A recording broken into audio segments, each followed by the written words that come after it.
નમસ્કાર વિદ્યાર્થી મિત્રો, હું શીતલ પટ્ટી નોબલ સ્કૂલ ગ્રુપ અને વાસુદેવ સ્કૂલ ગ્રુપની યુટ્યુબ ચેનલમાં આપ સૌનું હાર્દિક સ્વાગત કરું છું. વિદ્યાર્થી મિત્રો, અહીં આપણે છઠ્ઠા ધોરણના સામાજિક વિજ્ઞાનમાં ચેપ્ટર નંબર 16 અને ચેપ્ટરનું નામ છે સ્થાનિક સરકાર. બરાબર છે. તો એની અંદર આપણે શહેરી પ્રશાસનમાં નગરપાલિકા છે એ આપણે અગાઉ જોઈ ગયા છીએ. હવે આજે આપણે જોવાનું છે મહાનગરપાલિકા. બરાબર છે. તો મહાનગરપાલિકામાં સભ્ય સંખ્યા વસ્તીના આધારે નક્કી કરવામાં આવે છે. જેમ નગરપાલિકાની અંદર સભ્ય સંખ્યા વસ્તીના આધારે નક્કી કરવામાં આવતી હતી, એ જ રીતે મહાનગરપાલિકાની અંદર પણ વસ્તીના આધારે સભ્ય સંખ્યા છે નક્કી કરવામાં આવે છે. મહાનગરપાલિકાના સભ્યને કોર્પોરેટર કહેવામાં આવે છે. બરાબર. મહાનગરપાલિકાના સભ્ય છે ને શું કહેવામાં આવે છે? કોર્પોરેટર અથવા તો કાઉન્સિલર. મહાનગરપાલિકાના વડાને મેયર કહેવામાં આવે છે. નીચે લીટી કરજો. મહાનગરપાલિકાના જે વડા છે એને શું કહેવામાં આવે છે? તો કે મેયર. ગુજરાતમાં 8 મહાનગરપાલિકા છે. બરાબર. પ્રશ્ન પૂછાય કે ગુજરાતમાં કુલ કેટલી મહાનગરપાલિકા છે? તો કે 8. હવે છે મહાનગરપાલિકાની રચના કેવી રીતે થાય છે? તો મહાનગરપાલિકાને વિવિધ વોર્ડમાં વહેંચવામાં આવે છે. 75,000ની વસ્તીએ એક વોર્ડ બનાવવામાં આવે છે, જેમાં 4 સભ્ય હોય છે અને તેમાંથી 50% મહિલા અનામત હોય છે.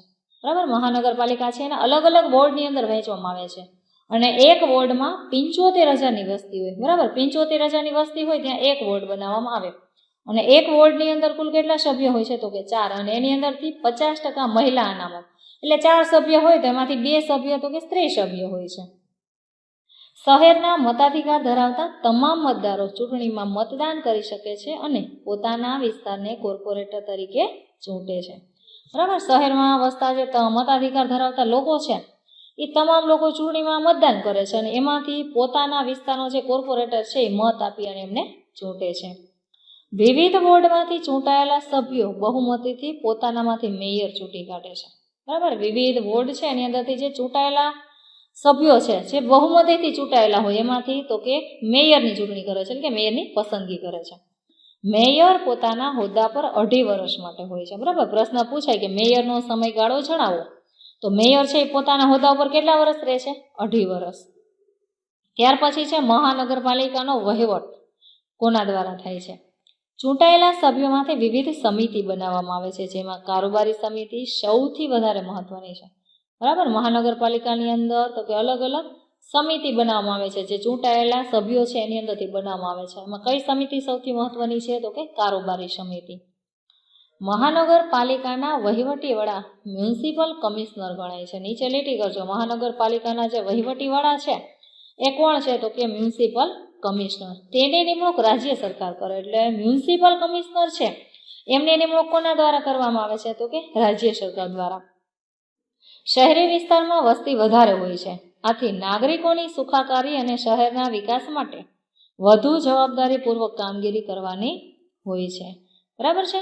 મહાનગરપાલિકાનું કાર્ય શું છે? તો કે શહેરી વિસ્તાર છે ત્યાં વસ્તી વધારે હોય એટલે મોટાભાગના લોકો છે શહેરમાં વસવાટ કરે છે, એટલે નાગરિકો એટલે કે લોકો છે એની સુખ સુવિધા વધે એ માટે શહેરનો વિકાસ વધુ ને વધુ કરવો એ માટે તો કે જવાબદારીપૂર્વક કામગીરી કરવાની હોય છે. હવે મહાનગરપાલિકાના કયા કાર્યો? તો કે જાહેર સ્વચ્છતા અને આરોગ્યની જાળવણી કરવી. બરાબર છે. જાહેર સ્વચ્છતા એટલે જાહેરમાં જે કોઈ પણ ગંદકી છે એને દૂર કરી અને ત્યાં સ્વચ્છતા જાળવવી જોઈએ અને આરોગ્યની જાળવણી કરવી જોઈએ. બીજું, પીવાના ચોખ્ખા પાણીની વ્યવસ્થા અને વિતરણ. બરાબર. પીવા માટેનું ચોખ્ખું પાણી પૂરું પાડવું એની વ્યવસ્થા કરવી એ એનું મુખ્ય કાર્ય છે. ત્યાર પછી ગટર વ્યવસ્થા, સાફ સફાઈ અને ગંદા કચરાનો નિકાલ. બરાબર છે.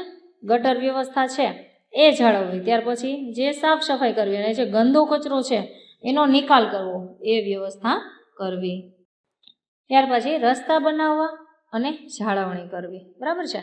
ત્યાર પછી રસ્તા પર લાઇટની વ્યવસ્થા કરવી. આપણે જે જાહેર રસ્તાઓ છે એના ઉપર તો કે લાઇટની વ્યવસ્થા કરવી એ મહાનગરપાલિકાનું કાર્ય છે. ત્યાર પછી પ્રાથમિક શિક્ષણની વ્યવસ્થા કરવી. બરાબર. પ્રાથમિક શિક્ષણ એટલે 1 થી 8 ધોરણનું જે શિક્ષણ છે પ્રાથમિક શિક્ષણ કહેવાય, તો એમની વ્યવસ્થા કરવી. પુસ્તકાલય, ક્રીડાંગણો અને બાગ બગીચા બનાવવા. પુસ્તકાલય એટલે લાઇબ્રેરી બનાવવી, ક્રીડાંગણ એટલે રમત માટેના મેદાનો અને બાગ બગીચા છે બનાવવા. ત્યાર પછી ખાદ્ય સામગ્રીમાં થતી ભેળસેળ અટકાવવી. બરાબર. જે ખાદ્ય સામગ્રી છે જેનો ખોરાક તરીકે આપણે ઉપયોગ કરીએ છીએ એવી જે ચીજ વસ્તુઓ છે એમાં જે કંઈ પણ ભેળસેળ થતી હોય એ અટકાવવી. ત્યાર પછી જન્મ મરણ અને લગ્નની નોંધણી કરવી, બરાબર. કોઈ પણ બાળકનો જન્મ થાય છે તો એ, કોઈ પણ વ્યક્તિ મૃત્યુ પામે છે એ, અને લગ્ન એટલે મેરેજ જે કોઈ પણ જગ્યાએ થાય છે તો એની નોંધણી છે એ કરવી એ નગરપાલિકાનું મુખ્ય કાર્ય છે. હવે ત્યાંથી આગળ આપણે વાત કરીએ કલેક્ટર. કલેક્ટર જિલ્લાના વહીવટી વડા છે, બરાબર. જિલ્લાના વહીવટી વડા કોણ છે તો કે કલેક્ટર. તેઓ કલેક્ટર ઉપરાંત જિલ્લા ન્યાયાધીશ અને જિલ્લા ચૂંટણી અધિકારી તરીકે કામગીરી કરે છે, બરાબર. નીચે લીટી કરજો કે કલેક્ટર છે એ ઉપરાંત બીજો કયો હોદ્દો સંભાળે છે તો કે જિલ્લા ન્યાયાધીશ અને જિલ્લા ચૂંટણી અધિકારી તરીકેની કામગીરી છે એ કરે છે. ઉમેદવારની પસંદગી કેન્દ્રીય જાહેર સેવા આયોગ દ્વારા ને બઢતીથી થાય છે, બરાબર છે. કલેક્ટર છે એની પસંદગી કેવી રીતે થાય છે તો કે કેન્દ્રીય જાહેર સેવા આયોગ યુપીએસસીની જે પરીક્ષા આવે, યુનિયન પબ્લિક સર્વિસ કમિશન, એ પરીક્ષા છે એ પાસ કરે અને એમાં જે બઢતી એટલે કે પ્રમોશન થાય ને એના દ્વારા કલેક્ટર છે એની નિમણૂક કરવામાં આવે છે. તેમને રાજ્ય સરકાર નિમણૂક કરે છે, બરાબર છે. કલેક્ટર છે એની નિમણૂક કોણ કરે છે તો કે રાજ્ય સરકાર છે એ કલેક્ટરની નિમણૂક કરે છે. તેઓ જિલ્લામાં વહીવટી વ્યવસ્થા જાળવવાનું કાર્ય કરે છે, બરાબર. કલેક્ટરનું કાર્ય શું છે તો કે જિલ્લાની અંદર જે વહીવટી વ્યવસ્થા છે એ જાળવવાનું કાર્ય તો કે કલેક્ટર દ્વારા કરવામાં આવે છે. જિલ્લામાં જીવન જરૂરિયાતની ચીજવસ્તુની અછત ન સર્જાય તે માટે નિશ્ચિત કરવાનું કાર્ય કલેક્ટરનું હોય છે, બરાબર. કલેક્ટર છે એ તો કે જિલ્લાની અંદર જે જીવન જરૂરિયાત માટેની જે ચીજવસ્તુઓ છે એની તંગી ન સર્જાય, અછત ન સર્જાય તે માટે તો કે નિશ્ચિત કરવાનું કાર્ય છે એ કલેક્ટર કરે છે. કલેક્ટર સમગ્ર જિલ્લાના વડા ગણાય છે, બરાબર. સમગ્ર જિલ્લાના વડા કોણ છે તો કે કલેક્ટર. ત્યાર પછી છે પંચાયતી રાજમાં કલેક્ટરની ભૂમિકા મહત્વની છે, બરાબર. પંચાયતી રાજ છે આપણું જે ગ્રામ પંચાયત, તાલુકા પંચાયત ને જિલ્લા પંચાયત, તો એની અંદર જે કલેક્ટર છે એમની ભૂમિકા જે છે એ મહત્વની ગણવામાં આવે છે.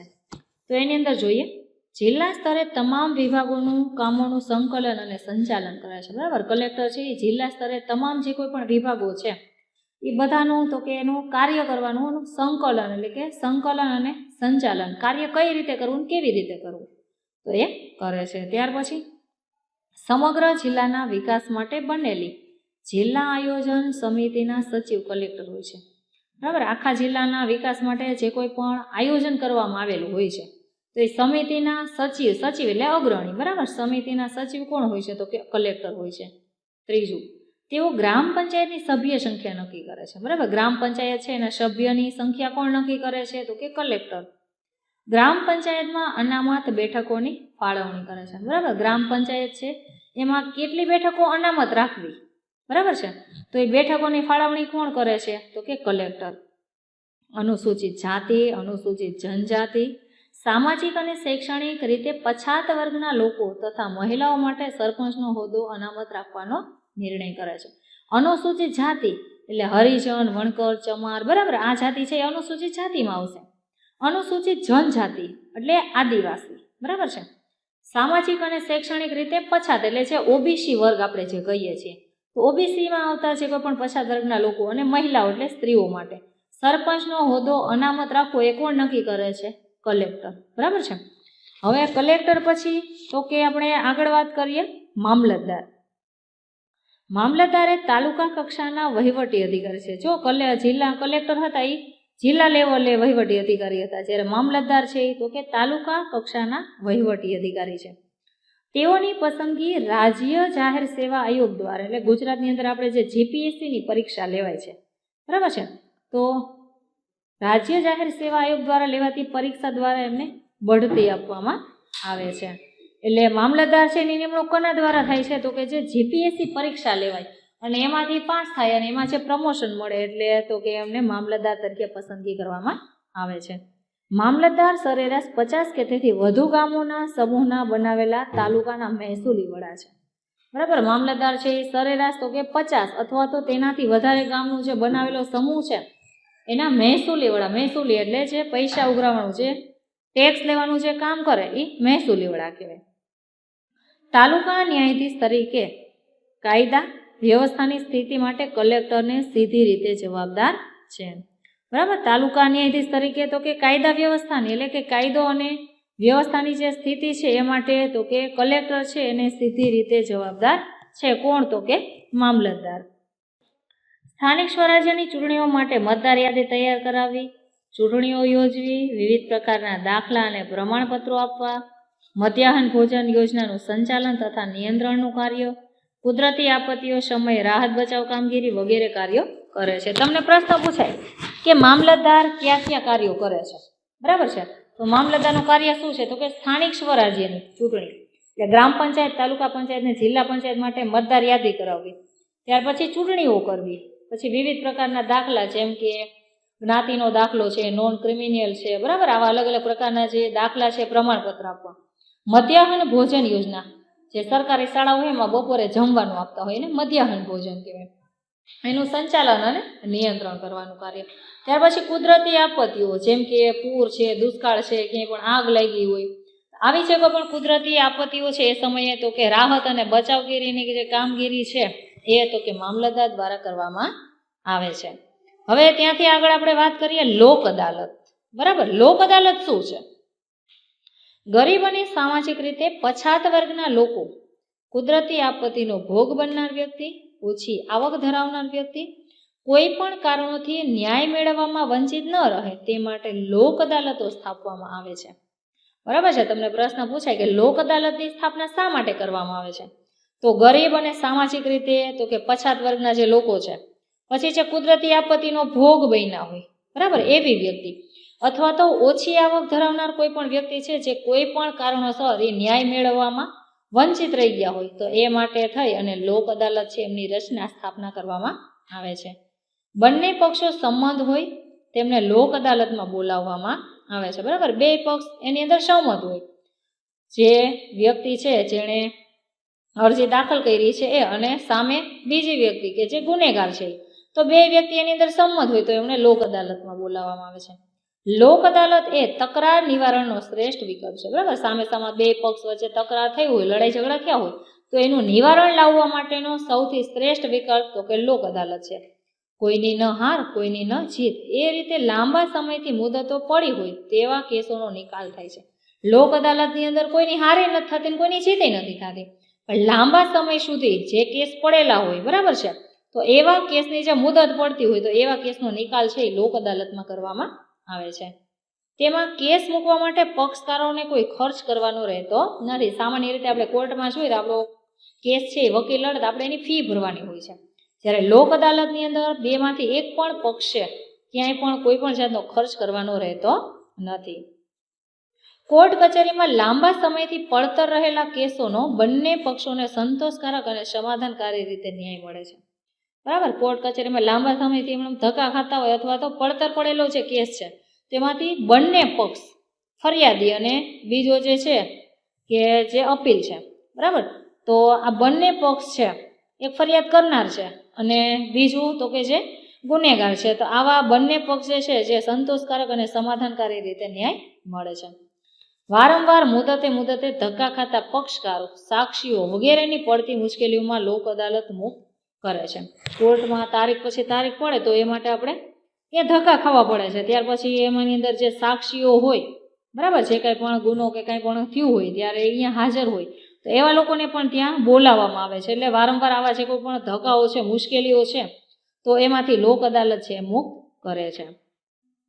સમાધાન સમજૂતી શક્ય ન બને તો લોક અદાલત દ્વારા કેસો હાથ પર લઈને નિર્ણય આપે છે, જે તમામ પક્ષકારોને માન્ય રહે, બરાબર. સમાધાન સમજૂતી જો એની અંદર શક્ય ન હોય તો લોક અદાલત છે એના દ્વારા તો કે કેસ છે હાથમાં લે અને એ નિર્ણય આપે. લોક અદાલતની અંદર જે કોઈ પણ લોકો છે, બરાબર, જે સમાધાન માટે જે નિર્ણય આપવા માટે બેઠા છે, તો એ નિર્ણય આપે છે અને તમામ પક્ષકારોને માન્ય રહે છે.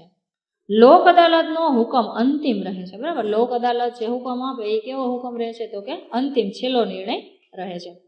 લોક અદાલતથી વિવાદનો અંત આવે છે, બરાબર. લોક અદાલત છે એનાથી જે કોઈ પણ વાદ વિવાદ છે એનો અંત આવે છે અને બંને પક્ષોને ન્યાય મળે છે, બરાબર છે. લોક અદાલત છે એનાથી તો કે બંને પક્ષ જે છે એ બંનેને તો કે એના દ્વારા ન્યાય મળે છે અને પરસ્પર ઝઘડતા માણસો વચ્ચે સમાધાન થાય છે, બરાબર છે. લોક અદાલતમાં બંને પક્ષ એને ન્યાય મળે છે અને પરસ્પર અંદર ઝઘડતા જે માણસો છે એમની વચ્ચે સમાધાન થાય છે. નાણાં અને સમયનો પણ બચાવ થાય છે. નાણાં એટલે પૈસા અને સમયનો પણ બચાવ થાય છે. ગુજરાત કાનૂની સેવા મંડળ, ગુજરાત હાઈકોર્ટ. અમદાવાદ દ્વારા ગુજરાત રાજ્યના જિલ્લાઓમાં કાયમી લોક અદાલતની સ્થાપના કરવામાં આવેલ છે. બરાબર છે. ગુજરાત કાનૂની સેવા જે સત્તામંડળ છે એ અને ગુજરાત હાઈકોર્ટ અને અમદાવાદ દ્વારા છે ગુજરાત રાજ્યના જે કાંઈ પણ જિલ્લા છે ત્યાં કાયમી લોક અદાલત છે એમની સ્થાપના કરવામાં આવેલ છે. કાયમી લોક અદાલતમાં કેસ દાખલ કરવા માટે અથવા કોઈ કાર્યવાહી કરવા માટે કોર્ટ ફી ભરવાની રહેતી નથી. એટલે લોક અદાલતની અંદર આપણે કેસ દાખલ કરવો હોય તો એના માટે કોઈ પણ જાતની ફી છે, જે કોર્ટની ફી જે આપણે કહેવાય કેસ લડવા માટે, તો એ ફી છે ત્યાં ભરવાની રહેતી નથી. બરાબર છે. તો આ સાથે આપણું ચેપ્ટર છે અહીંયા પૂરું થાય છે. હવે અહીંથી તમને જે હોમવર્ક આપું છું એ તમારે કરવાનું છે. મહાનગરપાલિકાની રચના કેવી રીતે થાય છે. બરાબર છે. ત્યાર પછી મહાનગરપાલિકાના વહીવટી વડા કોણ છે. ત્યાર પછી મહાનગરપાલિકાના કાર્યો જણાવો. ત્યાર પછી કલેક્ટરની પસંદગી કેવી રીતે થાય છે. ત્યાર પછી પંચાયતી રાજમાં જિલ્લા કલેક્ટરની ભૂમિકા જણાવો. એના પછી ટૂંકનોંધ લખો મામલતદાર. ત્યાર પછી ટૂંકનોંધ લખો લોક અદાલત. બરાબર છે. તો આટલા જે પ્રશ્ન છે એ તમારે હોમવર્કની અંદર કરવાના રહેશે. તો આજે આપણે અહીંયા સુધી રાખશું. અહીંથી આગળ નવા ચેપ્ટર સાથે ફરી પાછા મળીશું. અસ્તુ. જય હિન્દ.